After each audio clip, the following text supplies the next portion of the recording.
So yeah, she put me on she put me on a sliding scale. Instead of the amount of carbs that I'm going to eat, she put or instead of a flat rate, sorry, my computer flipped out and I had to like redo it.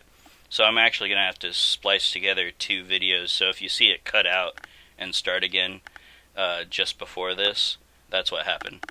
But anyway, so I had to restart the recording. But I used to have this flat rate where I would have, and I still have the flat rate for the long-acting insulin, the Levemir, 22 units daytime and night, which is about 12 hours apart, and I've been doing it around 9 o'clock when I break my fast, and then again around 9 o'clock before I go to sleep. But in any case, she swapped me to this sliding scale based on the amount of carbs that I'm going to eat. So, if I say don't want to eat 60 grams of carbs, which is what my flat 9 short-acting insulin dose was tuned for, was 60 to 75 carbs. If I want to have less carbs with a meal, then I can take less insulin. And what she did is she gave me a sliding scale of a 5-to-1 ratio. So for every 5 grams of carbs, she said to take 1 unit of insulin for the base. So if I take 10 grams of carbs in a meal, I would take 2 units of insulin.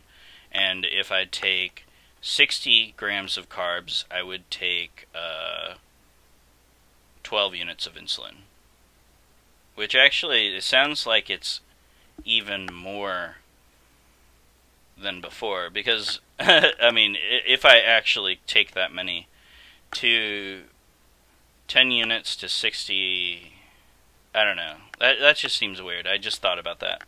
But, so I might need to, like, she said I could self-adjust as needed. But basically, if I see my sugars going too high or too low, to adjust it.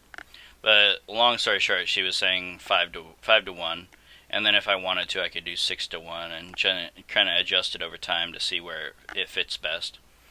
But that way, I don't have to take a flat 9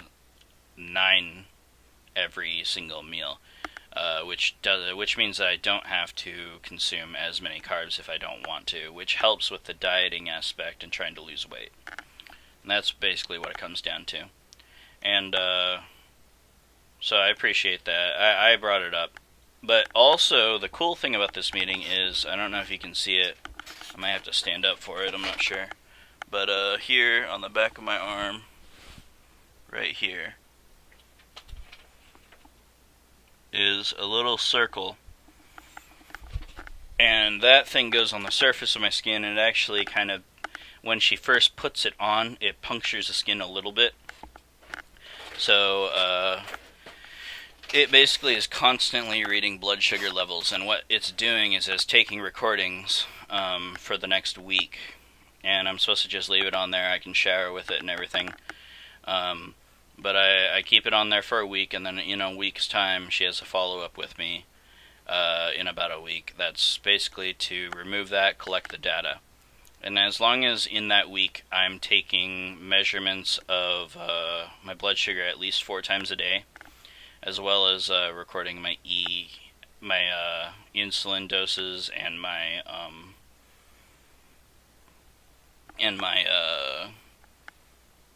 like food intake and everything. As long as I'm recording all that, we can adjust the sliding scale I talked about earlier, as well as get me one of these permanently. And what this will do, when I get the permanent version, as long as I qualify for it, I have an item that I can swipe over the surface or nearby the little circle, and it will actually read my blood sugar on the spot without taking a drop of blood. So I won't have to poke my fingers anymore, which is really cool. And I think she said that it's something that you replace every 2 weeks. But she's pretty excited about it. She thinks it's like the wave of the future. It's like the next big thing. And she's pretty enthusiastic about it. she's not 100% sure the insurance will cover it, and I'm hoping that they do. But if in the off case that they don't, I might still do it, because then I don't have to pay for the upkeep of buying all the land sets, all of the strip tests and all that.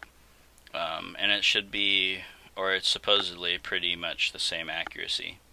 So, in any case, that's what's new with me.